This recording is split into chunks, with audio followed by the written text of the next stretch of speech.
shady. I'm as happy as can be. Hello, welcome to Gardener's World. And June has come to Longmeadow and it's very welcome, even though it's traditional English June, bit wet, bit blowy, bit chilly, but the garden is loving it because everything is growing lushly. This week, I'm planting out tender annuals into the dual garden, as well as giving my elderly citrus plants a thorough and long overdue service. Carol is helping a Wiltshire beekeeper who wants ideas for shade-loving flowers that will bring colour as well as nectar to her garden. And Rachel is going to Wisley. Look how beautiful they are. It's almost, oh, we feel mean. To find out how your garden can benefit from the miraculous Chelsea chop.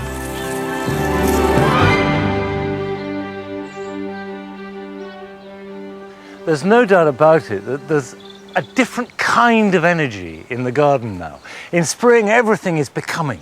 There is that electric thrill that seems to run from plants into one's skin. But now we go into summer, it's a bigger pulse, and that promises much more richness. Some plants, of course, span the gap between spring and summer. There's a Geum, Mrs. Bradshaw, that has been flowering for weeks now, and next to it, the Anchusa Loddon Royalist, both fabulous colour, that both have the freshness of spring and the richness of summer. But in general, everything is going stronger and deeper and growing more powerfully. But sometimes that exuberance of growth gets carried away with itself and plants start to flop. And you can see a really good example here. This is the poppy Patty's Plum. This one's going over. This is just about at its best. But it flopped before I had a chance to support it. And although I've rescued it and put it upright, it doesn't look great. It looks like a drunk leaning on a lamppost. Not only does it not look very good, but it also does damage to neighbouring plants.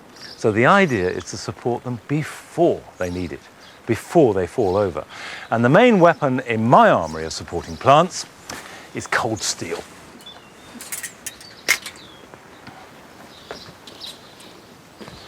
Now the reason I go for cold steel to support my plants is because it works so beautifully. If you buy yourself a length of mild steel bars, this 6mm thickness, you can make really nice supports. They're cheap, they're easy to make, and certainly much cheaper than anything you can buy. This costs us, well, round about £2, and that is about half of what it would cost you anywhere. Go to a steel stockholder, steel merchant. You can look them up on the yellow pages or on the internet. There are lots of them.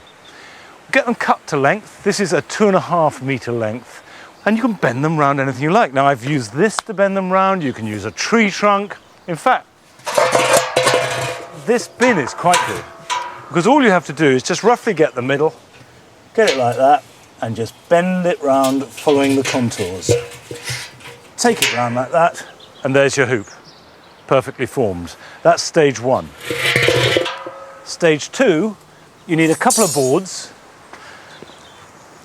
Lay your hoop, your staple size hoop, on the ground like that.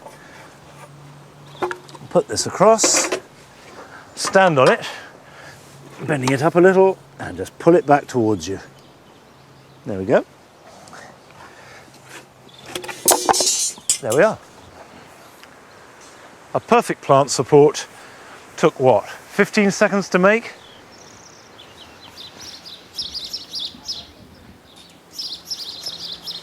Now the key thing for any method of supporting is to do it before the plant needs it.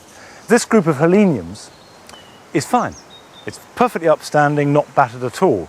But there's a real chance as it grows, which it will do very fast now, that on a windy day or in a storm, it'll get battered.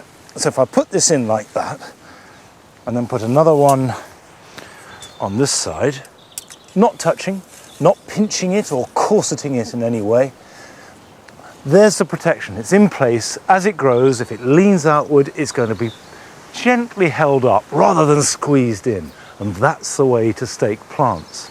Now, that's how I use these steel hoops. But of course, there are other ways of doing the job. The simplest and perhaps oldest fashioned means of support is by using canes or sticks and string, and this is particularly suitable for individual stems like delphiniums or sunflowers. The thing to watch is not to make it so tight that the plants are squeezed, but not so loose that they're not supported. I keep all our prunings specifically for supports, and they can stand here, and what looks just like a pile of old wood actually makes really good material for getting under plants. That's hazel, that's the purple hazel in the jewel garden, that's pruned from that. This is actually field maple, which is also nice and twiggy. And you can see straight away that you can either use a big piece like that, or you can even cut it right down and use it much more delicately underneath smaller plants. I mean, if I cut that off and cut those off, there you can just stick that in underneath a plant and it grows through it, and that works as a support. Or even straight shoots like this, they're flexible.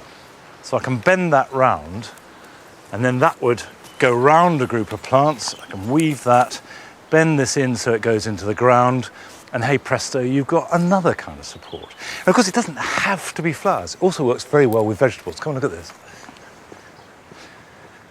See, nothing supports peas better than pea sticks, which is just brushwood. And these are all just prunings from the garden, recycled, and they work perfectly. Now, all this is about supporting plants now so they can grow as big as possible and still look good. But Rachel has been to RHS Wisley to see the technique with which they reduce the size of plants now so they can look really good a little later on in the year.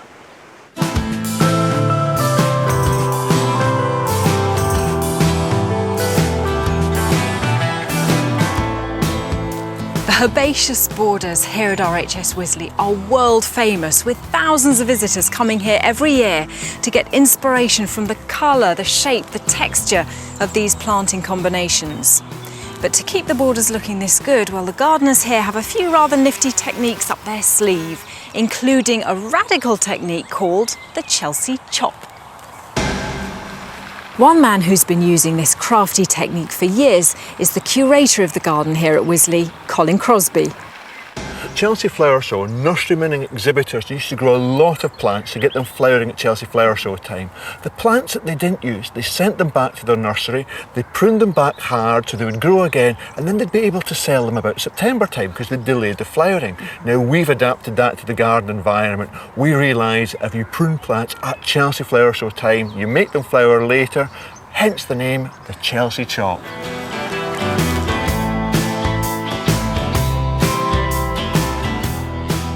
A wide range of perennial plants respond to the Chelsea chop. We've got a practice on Veronicastum and also sedums, but there's a whole host that really do respond to it. Right, I mean, it seems almost sacrilegious because these lovely soft flower spikes, they're really getting there now, and you want us to cut them all off. You have to be brave, cut it down by about 50%. The plant will respond and it will flower about 6-7 weeks later. Okay, well, I'm in your hands, so about 50%. About 50%, down by half, don't be scared. Right, I'll go for it.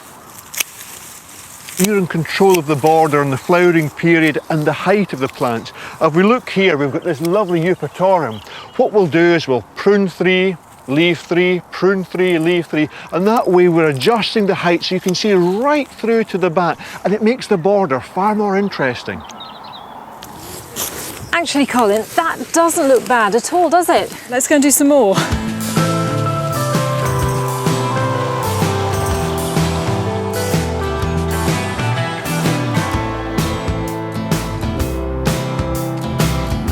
These sedums are ready to be done. Look how beautiful they are. It's almost, oh, we feel mean. If we left them, they'd have big flowers in the late summer and it would pull the plant apart. Yep. By pruning them hard now, you've got a much shorter plant, lots of small flowers, and it looks really tidy in the garden. Shape. So how far are we looking at going down here? We're going to cut them by about 50% again. Okay, so the same thing again. And these shoots are perfect. You can see where I've cut that one. I would trim it just underneath the leaves there. Put it into a general potting compost. You've got a cutting, you've got a plant for free. It's a win-win situation, isn't it? Certainly is. I know that around Chelsea is obviously the optimal time to do this, but is there a point at which it becomes too late in the year? We wouldn't do it any later than mid-June because you've got to leave enough time for the plant to regrow and enough energy to reflower as well. Generally, the Chelsea chop works really well with any herbaceous plant that has leaves branching from their stems, such as heleniums, phlox, eupatorium, and asters. So we're heading towards this clump of pulmonaria on the corner, and of course they finished flowering. Those lovely bluish purple flowers, they've gone over, and the foliage, and that lovely mottling, that's also looking a bit sad, isn't it? It's looking really tired. There's mildew on there. The foliage is going brown. We've got to be quite ruthless now. Dive in, cut it down to ground level. Right. And that reinvigorates the plant, and then encourages it to send up fresh new foliage, which is really clean. You see the markings on it, and then during the summer you'll continue to get flowers throughout the summer months. Now what about people who've got a very small garden and they feel that they've got to hang on to every bit of greenery that's there? I think it's more important in a small garden because you want it to look good for as long as possible, and rather than having something that looks tired and dead during the summer month, you've got fresh foliage which is clean, you've got the lovely markings on it, fresh flowers coming up. Far more important to do it in a small garden. So you know, Colin, from now on, every year, I'm going to be thinking of you at about Chelsea time and getting out in the garden and giving it a good chop. Good.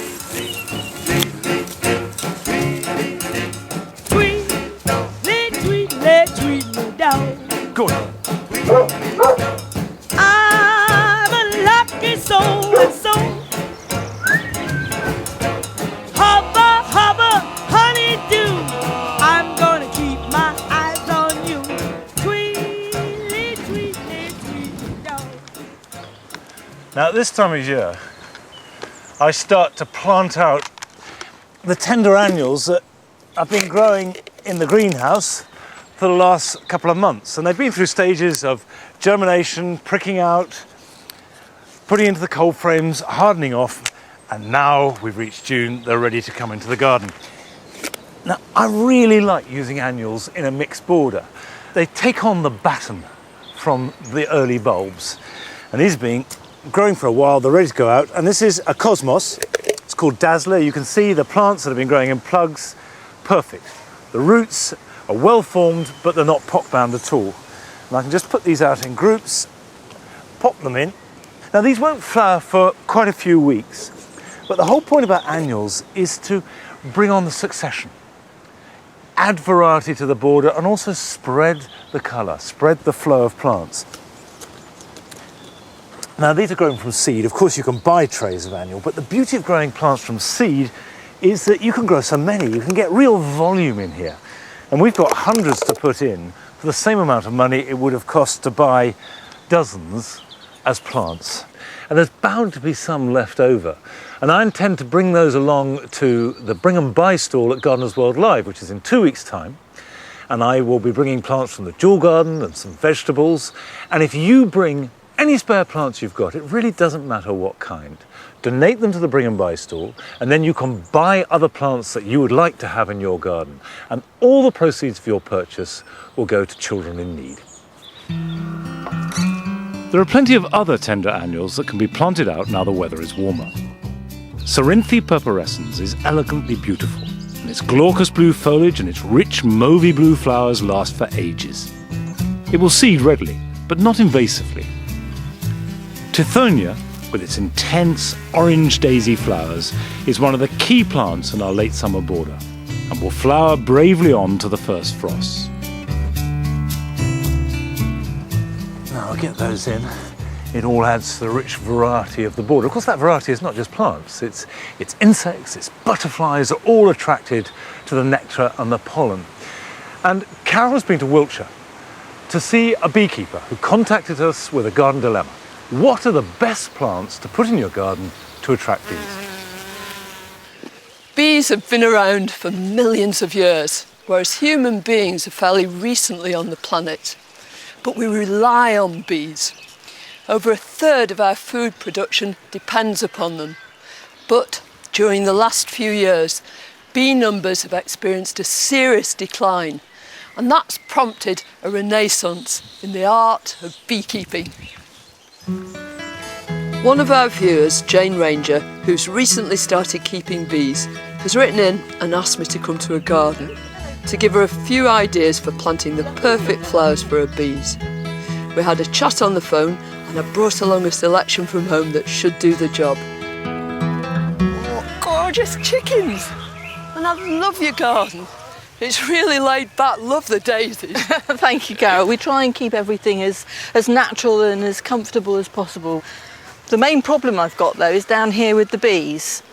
There's a bit I'm of no good at bees. No, it's the plants. Sorry, it's the plants that I need to help with, because we've got this shady area down here, Yeah. where there's a nice lot of weeds coming through, but would like your thoughts about what plants we could put there.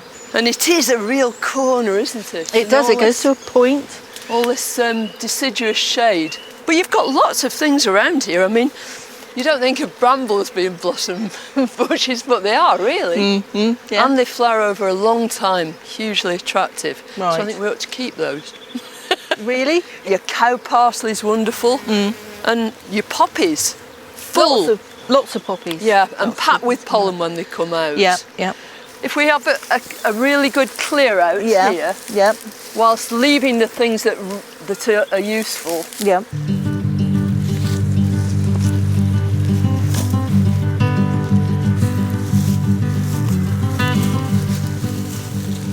It still looks very rough, but for our purposes it'll do. Yes. Yeah? Can you grab the rose? I will, Carol, definitely. Hold these. If we just sort of place these, and I think the rose ought to go at the foot of your dams and there. Yeah, well, will it climb up into it? Well, it's not strictly speaking a climbing rose, but I've got one at home, Rosa rugosa, that goes right up into my apple tree and uses it for support. Oh, wonderful. And it's got these fabulous, almost single flowers. Yeah. The trouble with double flowers is that very often they don't produce any pollen or nectar, and even if they do, it's hardly accessible to any insects. Oh, right. So single flowers are always the best. Best to get. Flowers for a long time, and it puts up with rough conditions. Needs to. Yes. So it's just the thing. And then this geranium nodosum. Yeah. This is a shade-loving geranium, and again, all cranesbills are great for bees. You know, they're all over this. And it's at home. open again as well, isn't it? It's a lovely open flower. Yeah, it is. And can you see here? It's already made seed. It will flower on and on right into the autumn, and it'll chuck its seeds around all over the place here. And it's evergreen, it's a handsome plant, isn't it? Yeah. And this lamium too, it belongs to the family Lamiaceae, so they used to be called labiates, because they've got lipped flowers. All right, yeah, I can see that. So there's a nice landing stage for the bees, and they can access all the nectar that's in there. I think this will just scramble everywhere. And as it goes, chuck a bit of soil on top of the stems. Right. So they'll root from each of these nodes. Right. And then you can just detach a few pieces later on and spread them. move them around and, Yeah. you know, out into the rest of the garden too. Great.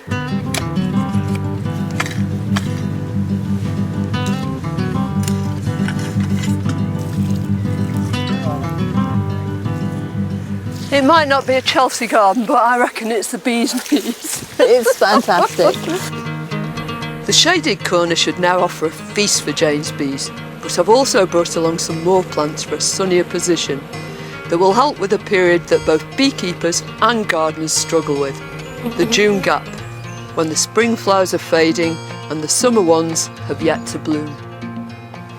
I bet the bees have been all over these alliums, haven't they? Yeah, they certainly have. This is anchusa. Bees love borage. of They every- do. Every description. Yeah. And it is in that family. And it's going to withstand this poor ground, but it's here. This is the vital bit. These Yeah. wonderful blue flowers. Good colour for bees, isn't it? Blues and purples and whites. Yeah. And just look at this one. Oh, I know what that is. That's a clover, isn't it? Yes, but it's a big clover. It is. It's Trifolium ocrolucum, and it'll make a great big bushy plant, absolutely smothered in these gorgeous blooms, right the way through June into Yep. July, on and on. Brilliant. And it's not just your honeybees that are going to love it. All bees will love it, as they will all these plants. Is there any chance of us having a look at them, Jane? Yeah. I can't stand on one foot.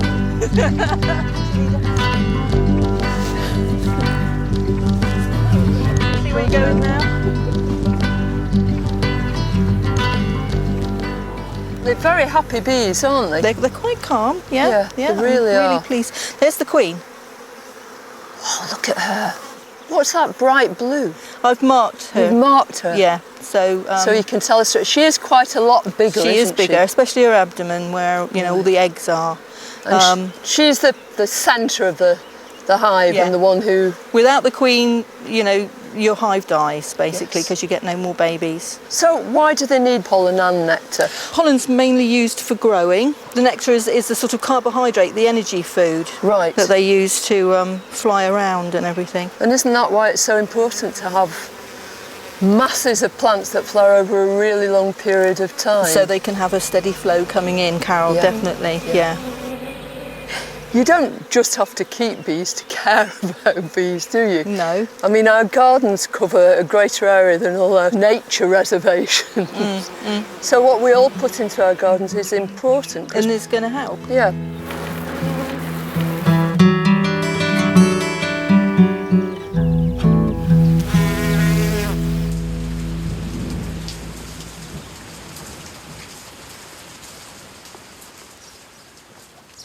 A few weeks ago I potted up pelargoniums and lavender to make the most of this very warm sunny wall and these steps, and they're growing fine, they're great.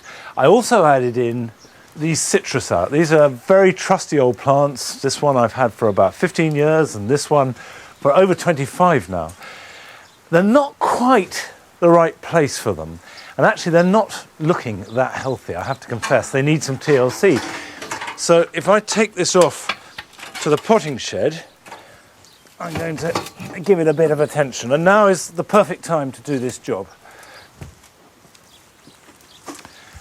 Also the perfect weather to go indoors.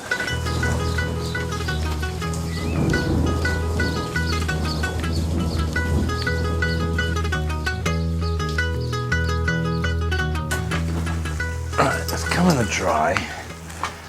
Gently lower this down so I don't break the pot. Even a citrus plant that's ailing a little bit is still a wonderful thing. I think that combination of the brilliant green leaves, the fruit, either bright orange or bright lemon, a terracotta pot and preferably a blue sky is as lovely as anything. Now, this has lived all winter indoors. It needs winter protection because it's not really frost hardy. But when you keep it indoors, it always tends to get a bit tired. And then when you put it outside in spring, the whole plant perks up. You get lovely new green growth, you get the flowers coming out that smell fantastic, the fruit forming, and you can have flowers and fruit at the same time. The whole thing is a joy. So to get a full measure of joy from this plant, I want to give it a boost. And about every 5 years, it's a good idea to repot them. And that's what I'm going to do now. Right. Gums. Now, I don't quite know what to expect because, well, it's not too bad. So if you look at that, the roots are growing around the edge of the pot. They've run out of space. Let's put that down for a minute, it's heavy. Best time of year to do this is early June. So your normal topping up and light pruning you want to do about March, April. But leave this until growth is really getting going. And just tease off the old compost without damaging the roots. Now, I've mixed up a compost mix for it. It's a combination of a proprietary organic peat-free potting compost, a good bucket of grit, and a generous bucket of sieved, well-made home garden compost. And that combination gives it the right amount of nutrients. They need sustenance, but they also need drainage. And that's what the grit's for. And they must have good, quite quick drainage. When you water them, you want to see the water coming out the bottom of the pot. Okay, let's put a layer underneath the plant.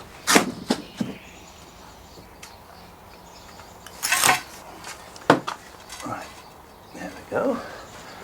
Now, this is where I know whether I've got to trim the roots or not. Yeah, I think I am. Just going to trim those back. I don't want them touching the side of the pot, so all I'm going to do is just snip them off a little bit. I have not done this for 6 years, and that's probably enough. If you did this every year to your citrus, they would not be happy. So If in doubt, don't prune the roots. And the main reason I'm pruning them is to fit them into this pot.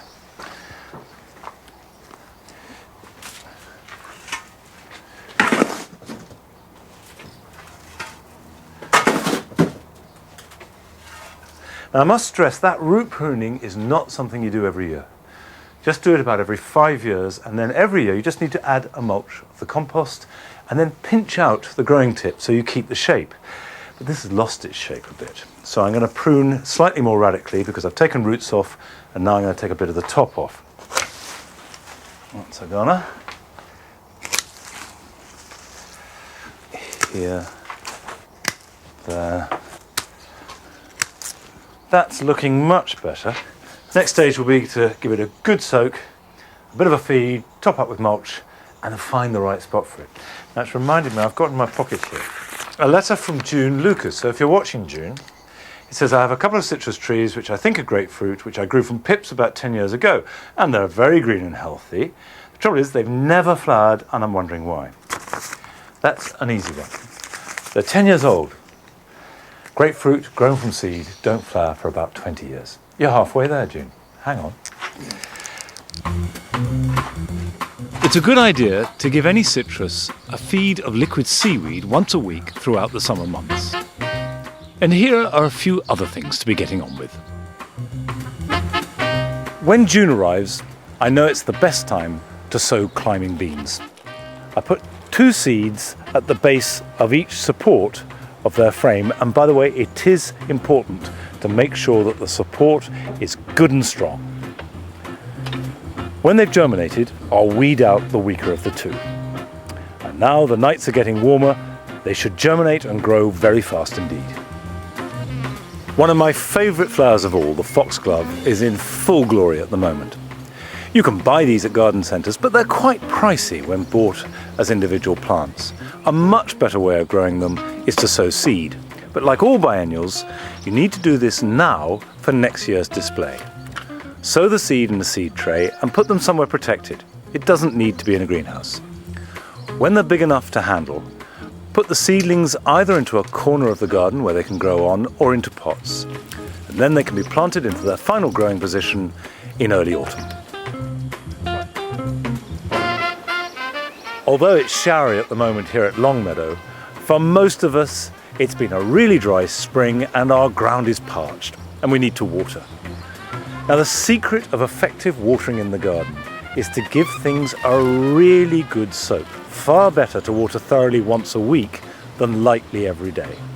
Try and get the water to the roots of the plant, not just on the foliage. Water in the evening, and if you're going to use a sprinkler, leave it on for at least an hour. That's it for this week. Next week, I'm working in my herb garden, building up the range of delicious herbs for the kitchen. I'm also paying a visit to Claude Monet's garden at Giverny in France, which is looking staggering.